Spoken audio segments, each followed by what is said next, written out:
Hello, guys, and welcome to Oddspedia Premier League. Premier League is back. Yeah, finally, we have Tom Rennie back to analyze with us the 24th match day. How are you, Tom?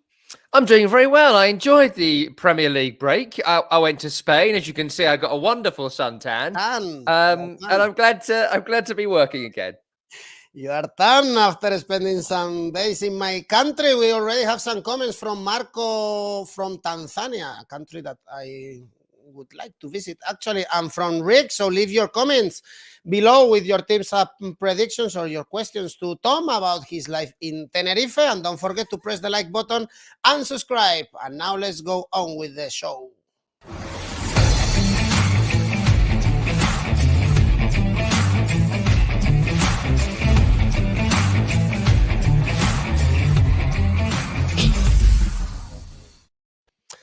Lots of things have happened, Tom, since we haven't seen each other. For instance, Newcastle and Everton, they won a football game, and this is pretty amazing. And they both are opening this new match day on Tuesday, tonight. Actually, Newcastle, Everton, what a clash for the relegation battle. Everton, no Rafa Benitez. Now we have Frank Lampard. Let's see how is this appointment, but he won the first game against Brentford in the FA Cup. Newcastle also took some air with a victory against Leeds United. This is massive, massive, massive. What do you think about this game?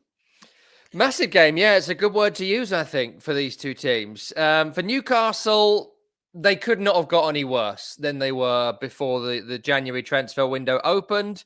I think during that transfer window, they added well. I think Chris Wood's a very good signing. Ryan Fraser has already linked up well with him a few times in the times that I've seen them play together. I think Kieran Trippier's a good signing. They made right defensive reinforcements, midfield reinforcements, and I'd expect all the new signings, bar maybe Dan Burn, who looks like he might be missing, but I think it's a very good signing from Brighton. We're playing, so it could be 5 new signings in the starting lineup for Newcastle. So it's a team that, again, we don't really know again, right? We kind of got to know Newcastle and we wish we didn't. But this Newcastle has attacking threat, defensive, better players, and in Bruno in midfield, it could be a masterstroke. I hope he's able to play this evening. I've seen him do a bunch of interviews today suggesting he will, but you never quite know with people coming from other countries and whatnot, their availability. But hopefully he'll be able to play, because in central midfield, he will make all the difference to Newcastle. Someone who can actually control a game from midfield and might get something better from the likes of John Joe Shelvey, who he might be playing alongside, who was the hero in that victory over Leeds when they finally won that Premier League game you alluded to earlier on. So they've signed good players, Newcastle. You know, whatever we might think about the investment in the club and all of that sort of stuff, on the pure footballing side of it, every player they've bought goes into their first team. And that means it was a good window for them. For Everton, the best part of the window was that Rafa Benitez left. You know, we've spoken about this all season. It wasn't going to work. It wasn't working. Nothing about it looked like it was going to turn around.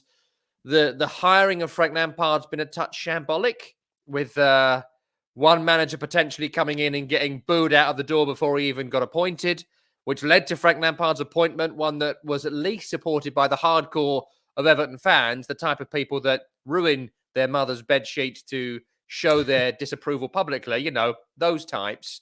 But they seem happy with Frank Lampard, and that's fine. And a good win in the FA Cup will certainly boost the positivity around Lampard going into this game. But in this game, you know, these two teams, if you look at the season, have been two of the least impressive of the season. Everton need to win because victory moves them away from a relegation battle. So it's crucial for them. But for Newcastle, a win would move them out of the bottom 3, other results dependent across the next 3 days. So it's a huge game. I expect it to be quite tight, actually. I expect Everton to be quite defensively solid, as I expect Newcastle, weirdly, to be quite defensively solid. When they met earlier in the season, there was like 20 corners. It was a bit drab. And I expect nothing to really have changed in that regard.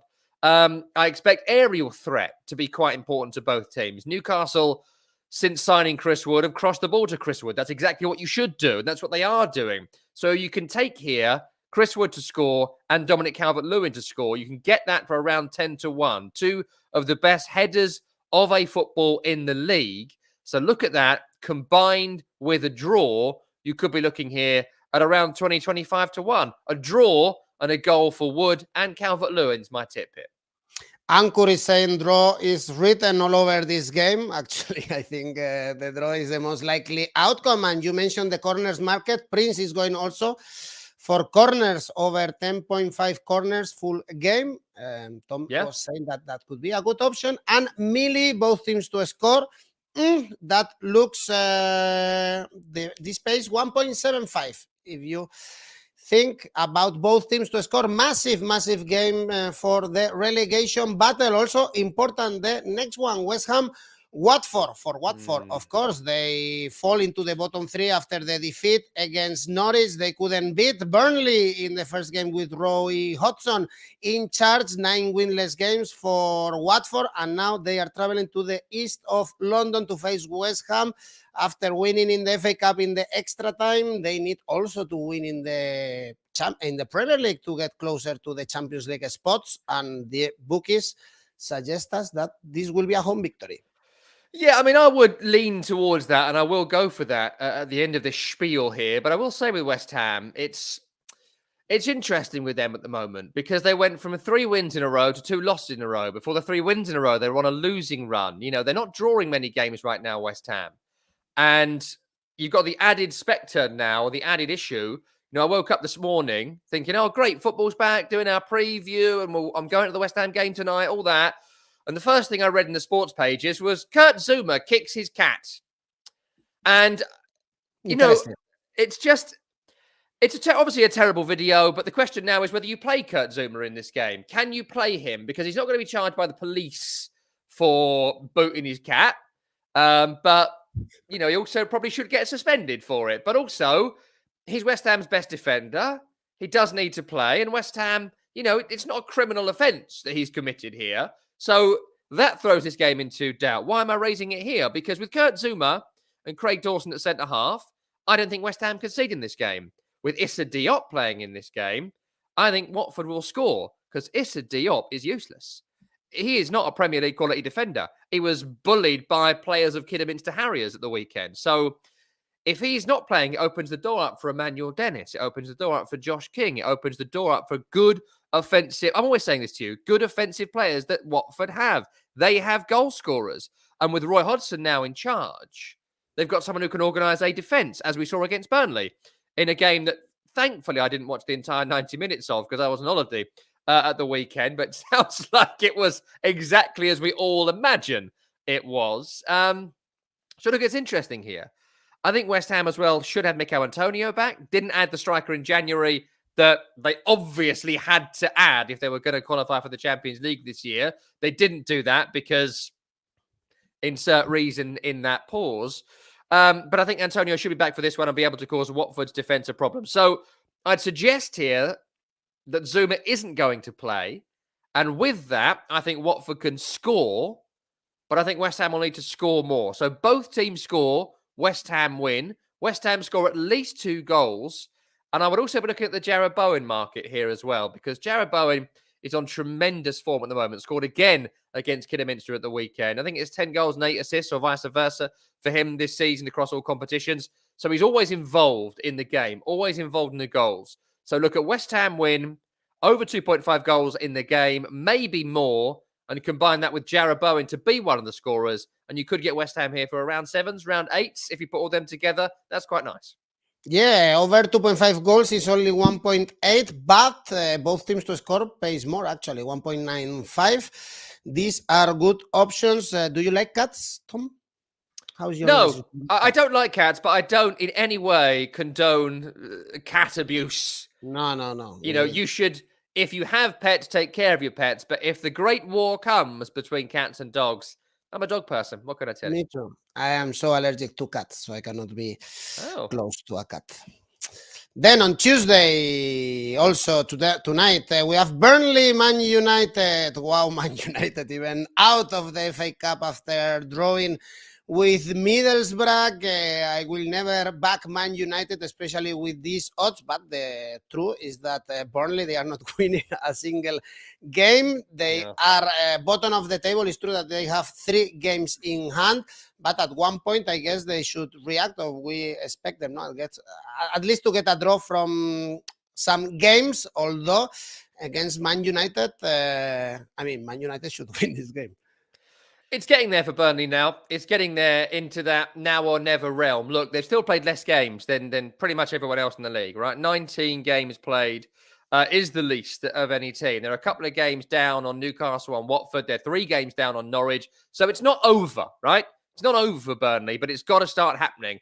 And they can't now rely on just winning the games we expect them to win. They've got to win some games against teams that we don't expect them to beat. And that'll be the teams from 4th to 8th. That's Man United, that's West Ham, that's Arsenal, that's Tottenham, that's Wolves. They've got to pick up a couple of wins in there and beat the teams around them to survive. So they cannot afford to just toss off tonight like it's nothing. They have to go and try and beat Manchester United. Can they?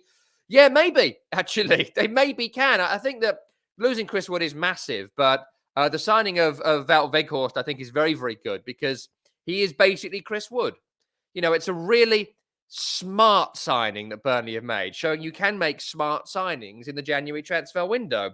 And he is a guy that scores all sorts of goals. He can be a goal threat. He doesn't bring electric pace. He doesn't bring anything Chris Wood didn't have, but in many ways, he may well be an upgrade on Chris Wood if he's able to make this league is his own, as he showed in the Bundesliga. He can score against good opposition. So that's a smart signing. The defense is also still strong for Burnley, as we saw against Watford at the weekend. Never looked like conceding against a pretty decent offense in Watford too. For Man United, they've still not played well once under Rangnick. Like the win over West Ham was daylight robbery. I tipped the draw here, and it should have been a draw. It's been a couple of weeks, but the penalty line's like that, and the offside line is like that. Yeah, clear. What? Who drew that line? Alex Ferguson? Like, no. But in the game itself, they didn't play well against Middlesbrough. They created chances, probably should have won it, but, didn't. Again, I missed that penalty from Cristiano Ronaldo as well. So they weren't great. Look, I don't think it's a crazy bet here to put a couple of pounds on Burnley to win. If they're around 6s and 7s, and they'll continue to drift as we get to kickoff.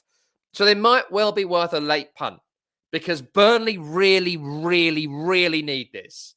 They need something. And Man United are not very good. They're winning games as they are winning games before because of the quality of individual players they either have on or can bring on. They're not a coherent football team. Rangnick has not brought that to them. He's not really brought much since replacing Ole Gunnar Solskjaer, in truth. So I'd be looking here. Look, it's worth a bet, but my tip's going to be Man United to win. Man United to win a low-scoring game. I wouldn't go anywhere higher than 2-0. I'd be looking at Man United win, 1 goal in it. Man United win and don't concede, but it's not going to be a thrashing. It's not going to be a thriller. And luckily, I'll be watching another game at this time. Home of TikTok is mentioning the draw at first half. Actually, that could be also a good option since Man United usually score late goals. The draw in the first half pays 2.4. What is the power of the Premier League if the bottom team of the Premier League, like Burnley, they can sign a player like 𝐬𝐽𝐻 that he was playing Champions League for Wolfsburg this season. Let's see if Man United can win tonight in Turf Moor. I guess we expect, and this should be a quick tip as always, with boring Man City playing at home against Brentford. Brentford, actually, you've always been saying, Tom, that they will stay in the Premier League. Now they are 8 points away from the bottom 3. Still, they have a good gap, but 5 consecutive defeats for them, also counting the FA Cup. And this is going to be the 6th one. Yeah, I mean, this is always the time where teams who have been promoted struggle, which is the bit from December through to March. Then they find out where they are. There's 8 to 10 games left, and they can usually rally if they've got enough points. It was always about that first 15, 20 games for Brentford. Can they get 20 points on the board before the turn, which they did? That I still think will be enough because they'll edge through points towards the end to stay in the Premier League. That's my view at the moment, but if Newcastle and Norwich go on a run, and they may well go on a run, everything changes. But look, as you say, It's the Man City game. There is something very wrong in football when a team is 28-1 to win and you're playing in the same league and they're not bottom of the league and they're not a bad team. I don't like this. I as a football fan, I don't like this. And, I would happily introduce some sort of wealth tax on someone like Man City and give all that money to Burnley and Brentford and see what they could do with it, because I hate things like this. But, if you're betting on this game, look at least 3, maybe 5. It could be a good Asian handicap. You always have the issue with the pep roulette in these games. How many does he rest? How many does he rotate? What's the 11 going to be? Where's Phil Foden? One week he plays, next week he's on the bench, whatever. That counts for about 20 of the players. Go for at least 3. I think with Brentford's defence and the fact they will go for it offensively, might well be worth looking for a 5-0 here. 3.5 goals minimum, I would say, for Man City. Asian handicap minus 2.5. We have odds for 2 for Man City. So if they win by 3 goals, you get your bet correct. This is the line where the bookies put Man City. Always kind of boring watching their games and betting, to be honest, but it's more exciting our next game. We have Norwich Crystal Palace. Tom, what can we say about Norwich? Out of the bottom 3, they knock out Wolves. In the FA Cup, 4 victories in the last 5 games. I would never believe that. And now they are facing Crystal Palace, so perhaps even they can win this game, because Palace, they are not in a good run, actually. Only 1 victory in the last 6 games.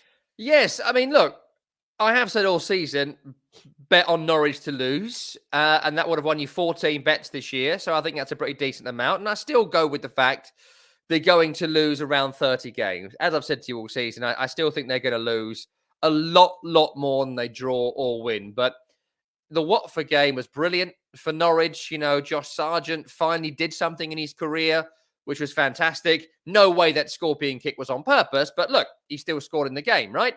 And the Everton game, just as important, if not more important, considering nobody saw that coming, apart from anyone that's seen a Rafa Benitez team this season.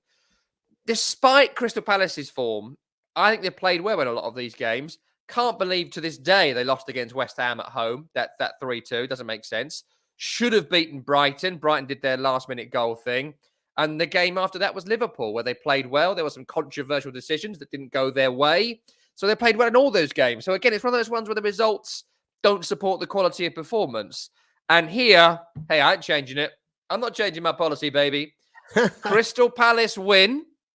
Crystal Palace will beat Norwich. Tim Krul's out as well, and he's the best goalkeeper at the club for Norwich. That makes it tougher. But the reason I'm going Palace win is because of a player. And the player is 𝐿𝐿𝐴, who is just brilliant. And he's on brilliant form. They've been without Wilfried Zaha, but you wouldn't know it because he's done the Zaha job. He came on against West Ham and was brilliant and has been in the team since. He scored 3 goals in his last 5 appearances. He's around 5-1 to score in this game, 𝐿𝐿𝐴. And in my mind's eye, I see 𝐿𝐿𝐴 running at some of those Norwich defenders, Gibson, Omobamidele, Hanley. And I see him running at him and I think, oh dear, you're in big trouble here, guys. So I think Crystal Palace, A, can stop Norwich scoring, and B, will score a couple of goals themselves. Norwich don't score, Crystal Palace win. 𝐿𝐿𝐴 is one of the goal scorers. You are a man of principles, huh? Prince, by the way, is telling us Crystal Palace to win with the Africans back with Santa is for a draw in this Norwich Crystal Palace. Good odds, actually, if you are trusting the team from Selhurst Park. Odds 2.23. This is good enough. If you are visiting Carrow Road on Wednesday, we have an interesting game, very interesting one, actually. Tottenham, Southampton, because Tottenham lost against Chelsea. They are close to the Champions League spots, and now they are hosting Southampton and Wolverhampton, 2 tough teams, because this Southampton cannot be underestimated. Tom, they are in a decent run, actually, able to stop Man City. Also okay in the FA Cup. Is not an easy team to beat, and we are not very convinced, right, about this Tottenham and the way they are playing. Yeah, that's exactly what I think. I think that you look at the draw market here around 5-1, 4-1, looks very interesting here. That looks long to me.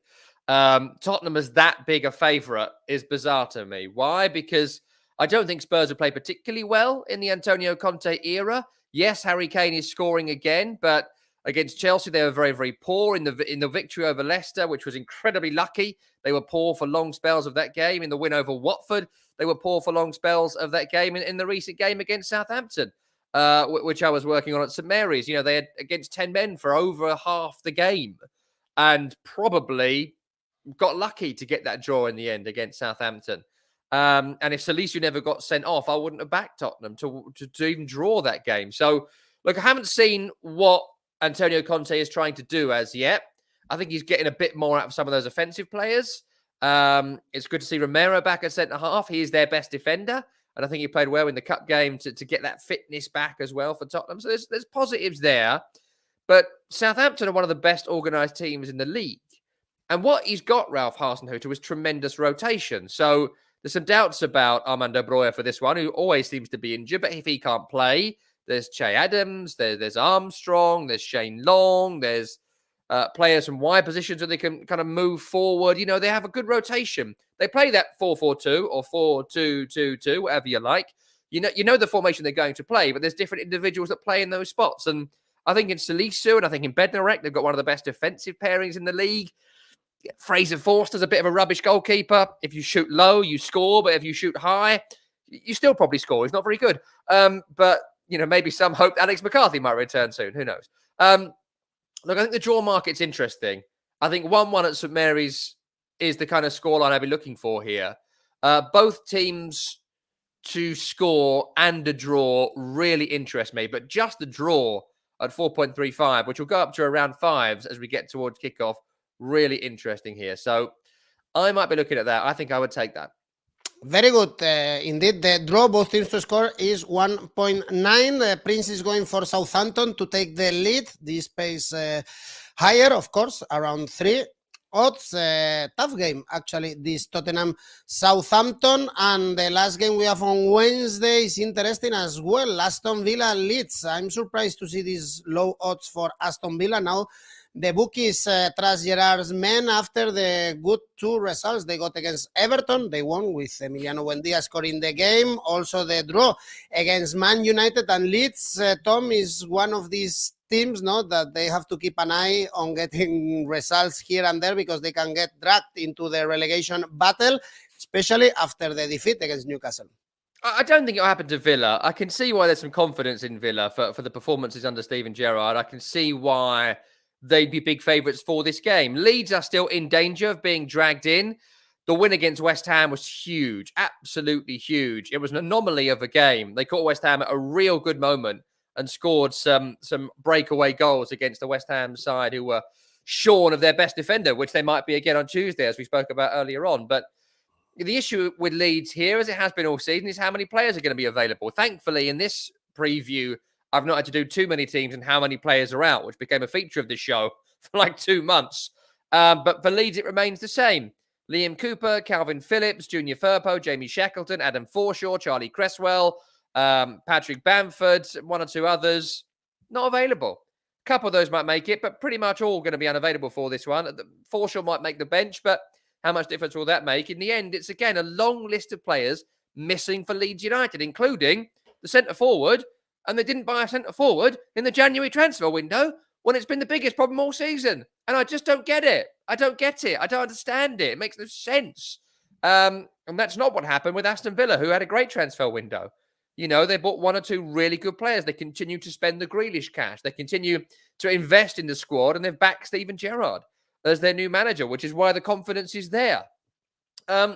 This is going to be a great game. I'm really looking forward to this, actually. I think it'll be a real end-to-end encounter because that's what you get with Leeds United. I'd watch every Leeds game.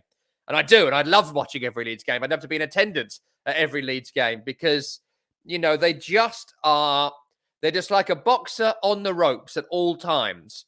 But what they do is windmill in. They're always windmilling into the opponent in the hope of a knockout blow. Because of that, they make defensive mistakes because of the issues with the first team squad. That they can't always play their first team, but I just love watching them.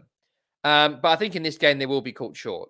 I would go here for both teams to score again. I see end-to-end.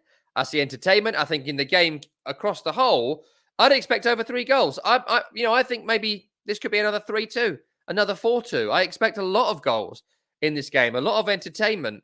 And there's some interesting things in there as well. If you look for, I found one this morning I quite liked, which I might actually do. 𝐿𝐭𝐿𝐿 to score first and Villa to win 3-1, you can get for around 70-1. I don't always advise these things. I just thought it was quite nice.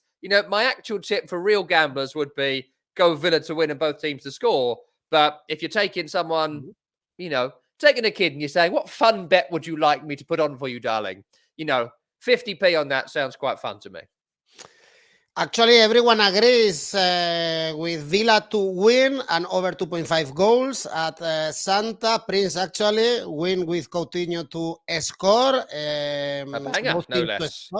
Yeah, it's like everyone agrees here. Let's put our money on Villa to win and goals. If we check the goals market, over 3 goals, 2.2. It's always good to check the goals market when we have Leeds in the pitch. Both teams to score pays a little bit less, of course, 1.7, but still is good enough. If we see goals in Villa Park, entertaining one, as I'm sure it's going to be on Thursday, the game at Anfield, Liverpool, Leicester City, finally with Salah and Mane back after playing the final of the African Cup of Nations. Let's see how tired they are, by the way. Liverpool, at least without them, 4 consecutive victories in all competition. They are waiting for Inter to play the following week. And we have Leicester in the FA Cup. They were the current champions, but they lost 4-1 against Nottingham Forest. It's very difficult to predict this. Leicester City has always been, actually, with Brendan Rodgers, also the last season. Also, this one, what can we expect? Remember that in the reverse fixture, no one believed that Tom and Leicester beat Liverpool. They did, with that great Lookman goal on the hour in that game at the King Power a few weeks ago. It was a brilliant performance from Leicester, maybe their best performance of the season. But I mean, look, we'll briefly do Leicester now. The injuries have been an issue all season. The defending against Nottingham Forest in the FA Cup on Sunday was atrocious. Daniel Amartey is not a centre-half. I was really surprised that Brendan Rodgers made so many rotations to his team. I was really surprised not to see Kasper Schmeichel in goal and Danny Ward given that chance to play. And without Jamie Vardy, still they're looking for that way to play up front, because when he plays, they're different to when Patson Daka plays up front. Understandably, because Jamie Vardy is such a legendary player for Leicester and in English football. So, that's a big transition. The way Rodgers spoke after the Forest game as well, my goodness, it was horrible. If I was a Leicester player hearing my manager talk about me like that, I wonder whether I'd want to play against Liverpool a few days later. Some will react well, some will not. To paraphrase, he said that some of these players maybe shouldn't play here anymore. Maybe they've had their last chance at Leicester City. It was a real pointed statement from Brendan Rodgers, and he didn't get the reinforcements in January that he should have got. Several managers can complain about that. What these executives are doing to help their managers in January, I don't know, but Leicester needed defenders, didn't get them, and their defence was poor. You haven't got to be Mystic Meg to see that one coming. So I think Leicester will struggle here. For Liverpool, I don't think that I would play Mane and Salah here, because the AFCON final was Sunday. Some celebrations for Mane, commiserations for Salah, long flight back from Africa, been away for a month or so. And also, Liverpool were doing quite well in the absence of their 2-star men. One in the league against Brentford, one in the league against Crystal Palace, and one in the FA Cup against Cardiff at the weekend. So I wouldn't really change it, especially not for a poor Leicester. Probably on the bench, but I'd still fancy Liverpool to win. Combine it with a 𝐬𝐭𝐿𝐽 goal, because he's been in fantastic form in recent times. First goal for him is about 6-1. I'd also be looking here at the corners market. I love that corners market. I blame Alvaro entirely. 10 corners for Liverpool, you get for around 3-1. Liverpool win with over 10 corners and 𝐿𝐽 scores. Take that. Alvaro style with the corners. Also Prince, over 12.5 corners in the Liverpool game. Most of you guys are going for over. The problem is that it pays very low. Over 2.5 goals only pays 1.4. So if you go all the way around, actually for under is 3.35. That could be massive, or even under 3 goals. Can be an option for you, less risky. And we have odds of 2.69. Not bad. Remember, in the reverse fixture, only 1 goal. And if we don't see Mane and Salah, we can see a low scoring game, and you have good odds for that. Probably it's going to be a low-scoring game, the last one in this match day, because we have Wolves, and whenever Wolves are playing, we see under 2.5 goals. Now they are playing against Arsenal. Arsenal in a rough patch. 1 month ago, they were fighting for the Champions League spots. Now 5 winless games. They couldn't even beat Burnley and Wolves. It's true that they lost in the FA Cup, but they are a rock. Tom, and you trust these Wolves to fight for the Champions League spots, and we have good odds if we back Wolves in this game. This is maybe my only double chance of the week, in that I would take the draw and Wolves to win as a double chance bet, because Wolverhampton Wanderers, I said to you maybe 6-7 weeks ago, I think, they're in the Champions League mix. They're in the same battle as Arsenal, as West Ham, as Tottenham, as Man United for that one spot left in the Champions League. And they might even be looking at Chelsea as well. I think there's a few eyes looking at their form who could maybe get dragged down to that battle. But, they're so defensively good. So defensively good. They were out without Roman Saiz and still managed to keep clean sheets, defend well. 𝐿𝐭𝐤𝐿 and 𝐿𝐿𝐼𝐻𝐿 been two of the best players in the league. Jose Sarr is a brilliant goalkeeper. Moutinho and Neves in midfield. They've recaptured a little bit of that form of 2-3 seasons ago. There's so much to like about what Wolves do. And they're even able to let Traore go. Didn't need him. Didn't want him. Didn't need someone who's going to play for Barcelona. It's weird, right? They were Wolverhampton Wanderers. We're like, we don't need him. He can play for Barcelona. We don't want him. Very strange world in which we live currently. But brilliantly organised by Bruno Lage. The players have bought into what he wants to do. And a packed Molineux, I can tell you, is one of the best atmospheres in English football. All stadia should go back to being 4 proper filled-out stands. I know that some of the corners are filled in, but that's what football should be. Proper football stadiums with 4 stands, packed with fans. And Molineux has a tremendous atmosphere. For Arsenal, look, even when they were winning games on the run before the last couple, apart from the Man City at home, I wasn't wildly impressed by anything they were doing. They beat West Ham, but were they particularly good? They were better than West Ham on the day, but the performance wasn't amazing. They won at Norwich.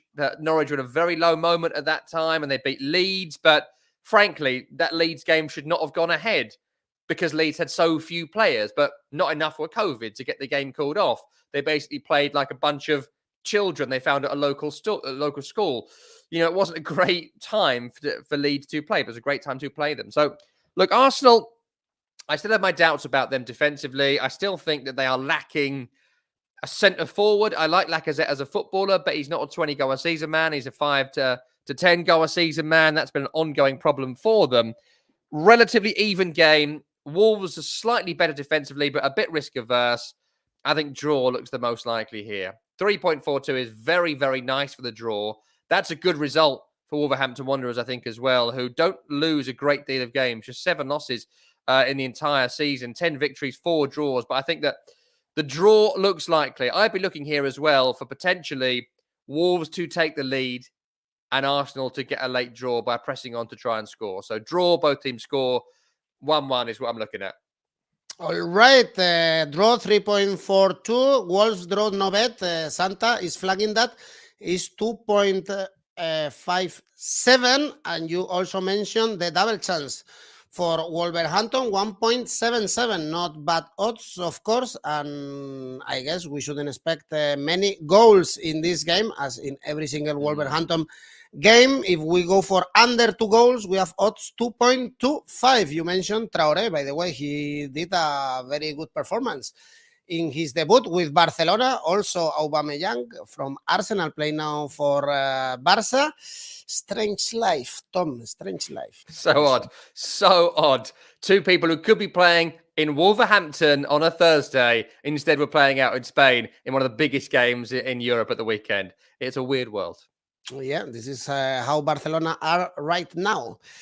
Then, Tom, this is it. But I'm sure we can finish the video with your ACCA. Yeah, I've got a nice one this week. It's a little bit more risky than usual, so I wouldn't go mad on it. But I've taken a triple. I like a triple. These tend to come in. Crystal Palace to win, and that's a risk, I know, but it is Norwich, but I like them. Liverpool will beat Leicester. Look, they're going to beat Leicester. It's a poor Leicester. But you throw in the Wolves-Arsenal draw, you get this around 10 to 1, 9.91. That is pretty decent. That is worth a little tickle, I'd suggest. It is always bet on Norwich to lose, and you are gonna win some money. This is always Tom's suggestions. Then, Tom, happy to see you again. I'm also happy that we will see each other again at the end of this week, because we have more Premier League in the weekend. So we will analyze all the games for you guys. Still leave your tips and predictions for this match day, and don't forget to press the like and subscribe. Tom, thanks, and see you soon. See you next time.